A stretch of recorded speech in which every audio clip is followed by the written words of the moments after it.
Hi guys, so for today's tutorial, mag-screen record lang po ako dito ng gagawin na po natin ngayon dahil may nagpapa-edit po sa atin ng ito, pa-edit naman ma'am, couple pic po, yung naka-t-shirt lang po and sweet pose. So, yan gagawin po natin ito gamit ang ating ChatGPT at Google Gemini. And sa mga gusto pong matutunan kung paano po tayo gumagawa ng mga prompts, so ito lang po yung ginagawa ko. Napaka-basic po at kahit kayang-kaya nyo po to gawin. So ito po, yung request ng ating client na nag-chat po sa atin, gusto niya yung couple na picture sa studio and naka-t-shirt lang daw sila and sweet pose. So nag-create po ako dito sa ChatGPT.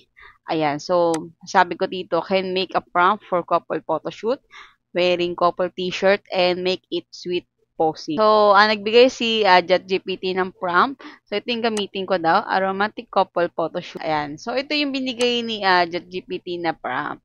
Ayan, itong binigay ni ChatGPT na prompt, pwede nyo naman po i-edit yan. For example, itong white couple t-shirt. So, pwede nyo naman palitan po yan ng casual, basic casual attire, mga ganun po. And denim, yan.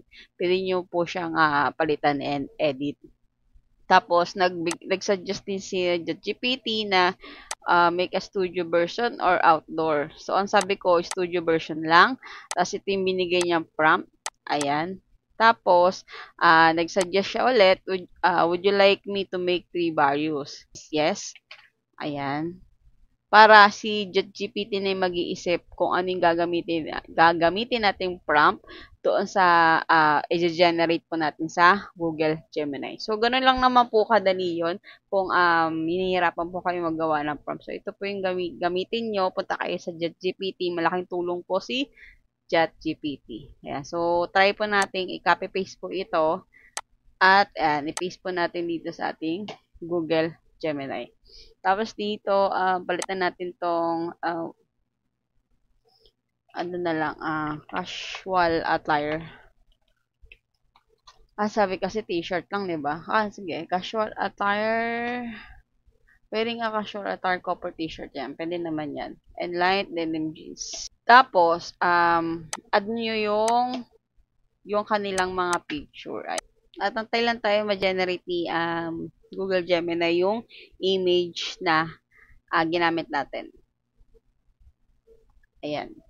So, ito yung kinalabasan. So, mag-create po tayo ulit. Medyo hindi nakuha masyado. Try natin itong prompt na ito. Ayan. Then, paste natin dito.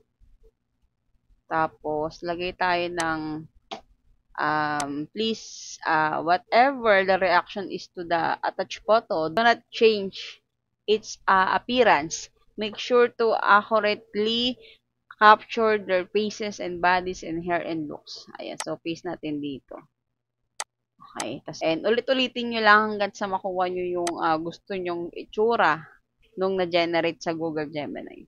Ayan, so ito yung medyo okay na to. Medyo kamukha naman nung nasa totoong picture. So, gawa pa tayo ng isa pa. Ito namang playful pose. Ayan. So, ganun lang yung gagawin nyo kung may gusto kayong ipagawa or may gusto kayong naisip na AI photo. So, punta lang kayo sa ChatGPT, tapos mag-create kayo ng ano doon na ginawa ko, mag-describe kayo kung anong gusto nyong ipagawa kay ChatGPT na prompt. So, ganun lang kadali yun. Ayan. So, ito naman yung pangalawang na-generate niya. O, diba? Napakaganda. Sweet pose at studio type. So, ito yung pangatlo, hugging pose romantic. Ayan. So, copy-paste natin dito. Ito nga pinagawa naman ni client is, ano lang naman ito. Ang mahirap lang talaga sa pag-generate dito sa Google Gemini, kadalasan kasing ginagawa ko is mga family portrait, lalo na kung madami. Mahirap po talaga ma-generate yung mga mukha, yung katawan, mahirap po talaga lalo na kung maraming members. So, kailangan gumamit ka na ng Photoshop no pag ano. Kasi ang AI naman po talaga, hindi naman po perfect na makukuha niya talaga yung itsura, yung katawan. So, depende po kasi yan sa pag-generate at pag-describe dito sa prompt na ginagawa natin. So, kailangan basic to basic. O, yan. 'Di ba? Ito yung um, tatlo. So, yung isa, I think, pwede naman, pero ito na lang tatlo yung kukunin ko. So, pwede pa naman kayong mag-create pa dyan kasi nagsasuggest pa si ChatGPT na pwede natin gawin. If you like to make various with props like flower, share, yan. Try natin. Sige, yes. Test natin. Ito, try natin tong with share. Ay, try ng photo. Ayan. O, di ba? Napakaganda. So, itong mga nakuha nating image, i-save natin yan. Save natin yan. Pati ito, save natin. Ito, save din natin. Diba? Napakaganda. Ayan, save natin yan. Tapos, punta kayo dito sa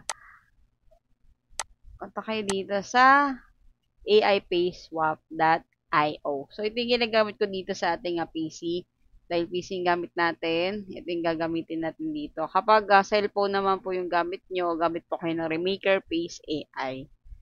Ayan, so, Pace swap lang tayo. Ay, hindi, Pace swappers. Multiple pace. Itong site naman na ito is free lang. At gumawa na rin po ako ng separate video regarding po dito. Ayan, click tayo to upload. Ayan. So, kung okay na yan sa inyo, save nyo na. Tapos, kunin nyo ulit yung ibang picture. Ayan. So, save nyo ulit yan. Tapos, ito naman.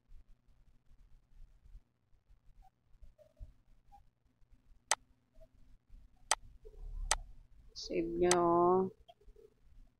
Ito, apat lang pala. Ayan. Ayan.